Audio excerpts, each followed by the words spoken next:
Mari kita berdoa. Terima kasih Tuhan buat anugerah-Mu yang telah memperkenankan kami ada hingga saat ini. Dan waktunya bagi kami untuk membaca dan merenungkan firman-Mu. Mohon Tuhan berkati kami, baik hamba-Mu yang menyampaikan, demikian juga setiap yang mendengarnya. Baik di ruangan ini ataupun dimanapun orang mendengarkan, mereka diberkati oleh Tuhan. Di dalam nama Tuhan Yesus kami sudah berdoa dan kami mohon pimpinan penyertaan daripada kuasa Roh Kudus-Mu. Ini doa kami siap untuk merenungkan firman-Mu di dalam nama Tuhan Yesus, firman yang hidup. Amin. Firman Tuhan pada hari ini terambil dari Kolose pasal yang keempat ayat 1 sampai ayat yang ke-6. Demikian firman Tuhan. Hai tuan-tuan, berlakulah adil dan jujur terhadap hamba-Mu. Ingatlah, kamu juga mempunyai Tuhan di sorga. Bertekunlah dalam doa dan dalam pada itu berjaga-jagalah sambil mengucap syukur. Berdoa jugalah untuk kami, supaya Allah membuka pintu untuk pemberitaan kami, sehingga kami dapat berbicara tentang rahasia Kristus yang karenanya aku dipenjarakan. Dengan demikian aku dapat menyatakannya sebagaimana seharusnya. Hiduplah dengan penuh hikmat terhadap orang-orang luar. Pergunakanlah waktu yang ada. Hendaklah kata-katamu senantiasa penuh kasih, jangan hambar, sehingga kamu tahu bagaimana kamu harus memberi jawab kepada setiap orang. Firman Tuhan pada hari ini dibawa tema kehidupan Kristen yang berbuah. Tuhan Yesus menghendaki agar umatnya berbuah.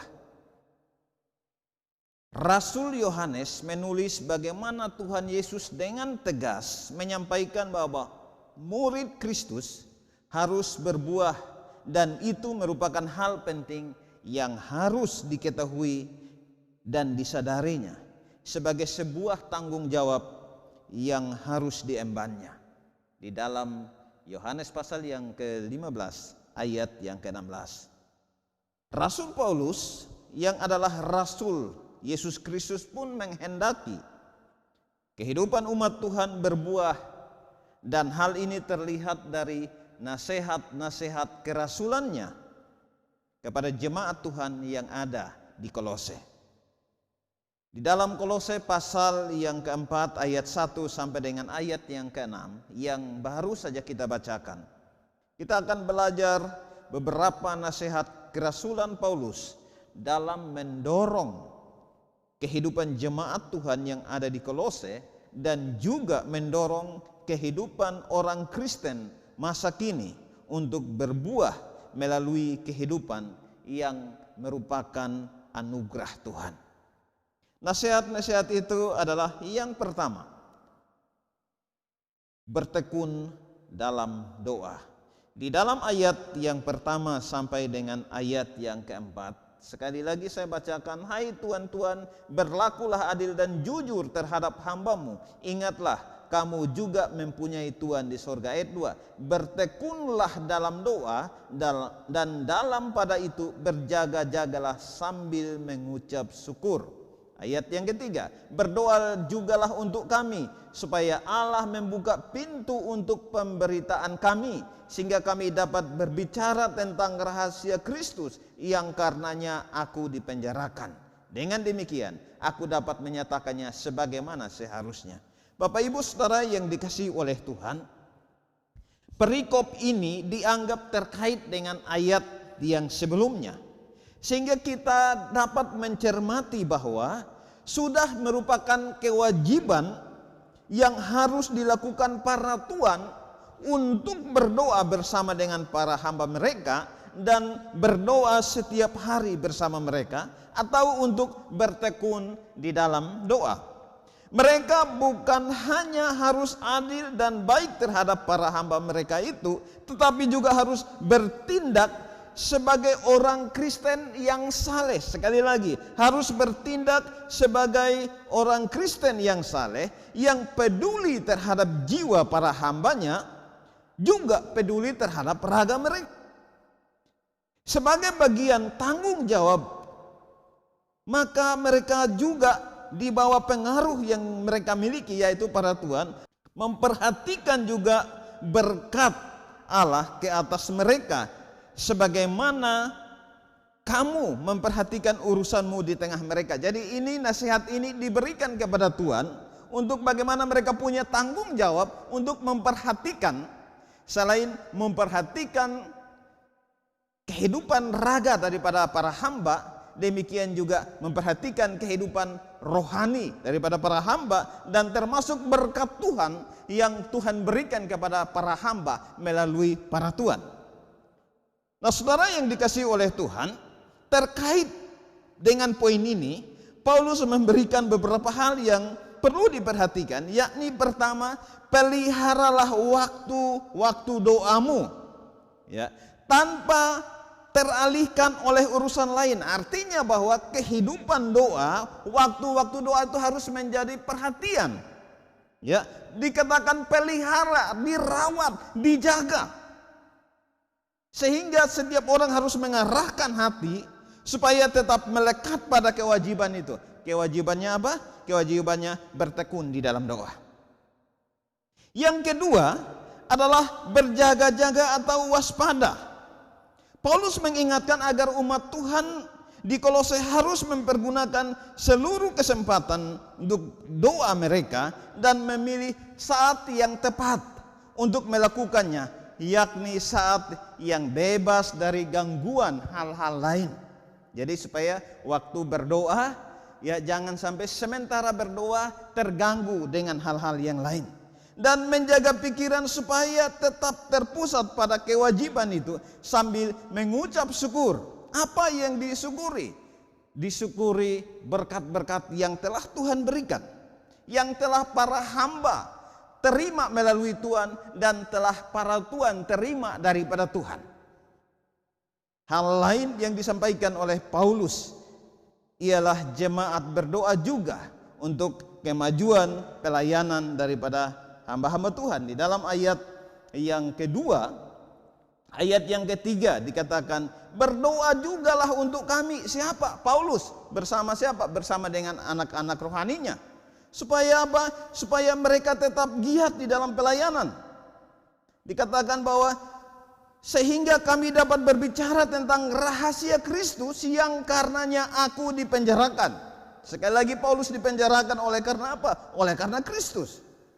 Dan Paulus meminta dukungan daripada sidang jemaat Tuhan. Dan hal ini juga sangat penting bagi kehidupan gereja masa kini, supaya umat Tuhan, orang Kristen tidak lupa. Dan ini merupakan poin daripada bagian yang harus dilakukan, harus dipahami dan dihidupi, yaitu berdoa untuk mendukung kemajuan pelayanan pekerjaan Tuhan di seluruh dunia. Yang berikut adalah poin yang kedua, hidup bijaksana terhadap orang-orang luar di dalam ayat yang kelima bagian A. Hiduplah dengan penuh hikmat terhadap orang-orang luar. Yang dimaksudkan dengan orang-orang luar di sini adalah bahwa mereka, orang-orang luar ini adalah orang-orang yang tidak percaya. Rasul Paulus menyadari bahwa jemaat Kolose itu diberi anugerah Tuhan untuk hidup dalam lingkungan umat Tuhan, dan juga hidup di lingkungan di mana masih banyak orang yang belum dan tidak percaya kepada Kristus. Di dalam ayat yang kelima, di situ dalam terjemahan bahasa Indonesia sehari-hari dikatakan, di dalam hubungan kalian dengan orang-orang yang tidak percaya, hendaklah kalian hidup bijaksana. Paulus menasihati mereka, umat Tuhan, untuk berlaku sepatutnya, yang layak terhadap semua orang yang bergaul dengan mereka, terhadap dunia yang tidak percaya atau orang-orang yang berada di luar jemaat Kristen. Jemaat Tuhan perlu berhati-hati, karena pergaulan yang buruk dapat merusak kebiasaan yang baik. sehingga jemaat Tuhan tidak menjadi batu sandungan bagi orang lain.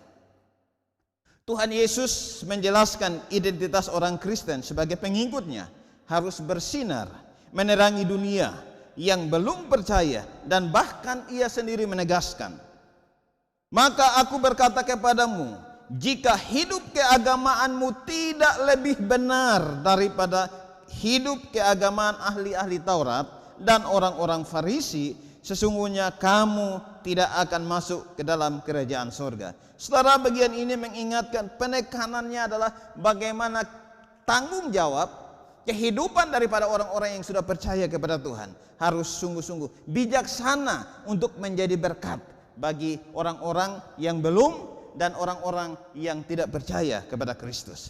Yang ketiga, poin yang ketiga adalah pergunakan waktu yang ada.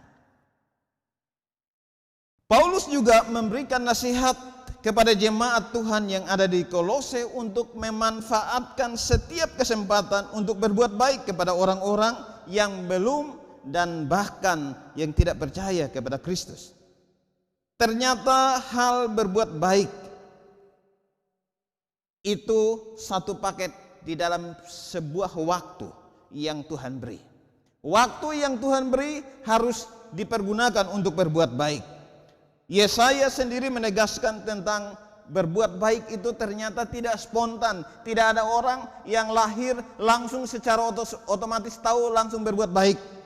Yesaya pasal 1 ayat 17 berbunyi, "Belajarlah berbuat baik." Jadi mengingatkan kepada umat Tuhan bahwa berbuat baik itu harus dilatih. Harus belajar bagaimana berbuat baik. Baik untuk orang yang baik dengan kita, termasuk orang yang tidak baik dengan kita. Maka Tuhan Yesus mengingatkan, ya, dikatakan berdoalah bagi orang yang menganiaya kamu. Ini pesan yang sangat penting bagi kehidupan umat Tuhan masa kini, supaya bagaimana kita hidup mempergunakan waktu yang ada untuk ada tindakan nyata, ya, apalagi di masa COVID-19 saat ini. Gereja dipanggil untuk ambil bagian, yaitu bagaimana mempergunakan waktu yang ada untuk berbuat baik, baik di dalam internal, di dalam jemaat sendiri, maupun kepada saudara kita yang belum percaya kepada Tuhan. Yang berikut, poin yang keempat daripada nasihat kerasulan Paulus adalah kata-kata yang penuh kasih. Hendaklah kata-katamu penuh kasih. Dalam ayat yang ke-6, hendaklah kata-katamu senantiasa penuh kasih, jangan hambar, sehingga kamu tahu bagaimana kamu harus memberi jawab kepada setiap orang. Nasihat kerasulan Paulus bermanfaat untuk pertumbuhan rohani pribadi jemaat, juga merupakan panggilan dan perutusan untuk bersinar dan berdampak bagi orang lain. Hal ini dapat diwujudkan melalui perkataan. Perkataan itu berguna untuk dapat membangun orang lain, tetapi sekaligus dapat meruntuhkan atau mematahkan semangat orang lain. Paulus melihat hal ini sangat penting, dan hal ini disampaikan di dalam ayat yang ke-6 dalam terjemahan baru. Ya, tadi saya bacakan di dalam terjemahan bahasa Indonesia sehari-hari dikatakan, hendaklah hal-hal yang kalian ucapkan selalu menyenangkan.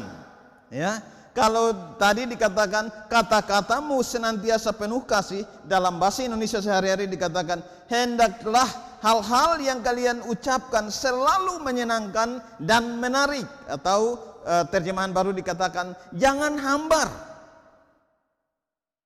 Bagian ini menekankan bahwa gereja Tuhan berkompeten dan harus berkompeten dalam membangun, mempertahankan, dan menyaksikan imannya kepada dunia ini. Kesimpulan daripada bagian firman Tuhan pada hari ini, yaitu bahwa kehidupan umat Kristen masa kini harus tetap berbuah di setiap zaman, di dalam segala keadaan, baik di dalam kehidupan yang kecukupan, kehidupan yang kekurangan, kehidupan yang berkelebihan. Gereja Tuhan harus tetap berbuah. Bagaimana hal ini dapat terwujud? Hal ini dapat terwujud jika umat Tuhan yang pertama tadi bertekun di dalam doa. Kesempatan selama pandemi COVID-19, umat Tuhan tidak dapat bersekutu secara besar-besaran seperti biasanya di gereja, tetapi umat Tuhan tetap dapat bertekun di dalam doa. Yang kedua, hidup bijaksana dengan orang luar. Bagian ini merupakan implementasi atau bagaimana mengaplikasikan hidup yang bertekun di dalam doa sebagai kehidupan yang berbuah itu, kemudian dinyatakan kepada hidup yang bijaksana dengan orang luar, yang tadi orang luar ini sama dengan orang-orang yang tidak percaya kepada Kristus. Ini adalah panggilan Tuhan bagi gereja, yaitu hidup bijaksana dengan orang luar. Bagaimana supaya bisa menjadi berkat bagi orang-orang yang tidak percaya kepada Kristus. Yang ketiga, mempergunakan waktu yang ada dengan baik. Sehingga kalau kita sering mendengarkan ada istilah bahwa time is money. Waktu itu begitu berharga. Kalau kita melihat kepada orang yang bekerja sebagai buruh harian, maka kalau satu hari dia tidak kerja, satu hari dia tidak dapat makan. Ya, kenapa? Karena bagi dia bisa dapat uang itu kalau sepanjang hari ini dia sudah kerja. Entah perhitungannya kerja mulai dari jam 8 sampai jam 4 kah, atau jam 8 sampai jam 5 sore kah. Tetapi waktu itu untuk bekerja, dan dari bekerja itu baru mendapatkan hasil. Sehingga gereja Tuhan, umat Tuhan, Anda dan saya, kita harus menggunakan waktu yang ada untuk berbuat baik. Untuk apa? Untuk bekerja. Bahkan Yakobus mengatakan kalau ada orang yang tahu berbuat baik tetapi dia tidak melakukannya, maka sesungguhnya itu adalah sebuah dosa.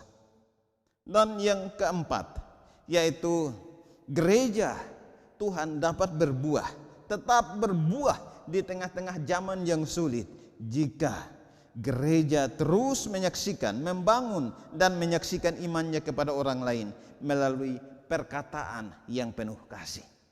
Ketika kita mau berbuah, ada begitu banyak hambatan, ada begitu banyak hal yang merintangi kita, baik dari diri kita sendiri, faktor ego kita, faktor kelemahan, kekurangan kita yang sulit untuk mengampuni, sulit untuk berdamai, ataupun bagaimana kita mengutamakan diri sendiri, merasa diri kita lebih benar. Ada faktor luar lagi yang mempengaruhi kita, faktor pengajaran. Iblis bekerja juga mencegah kita.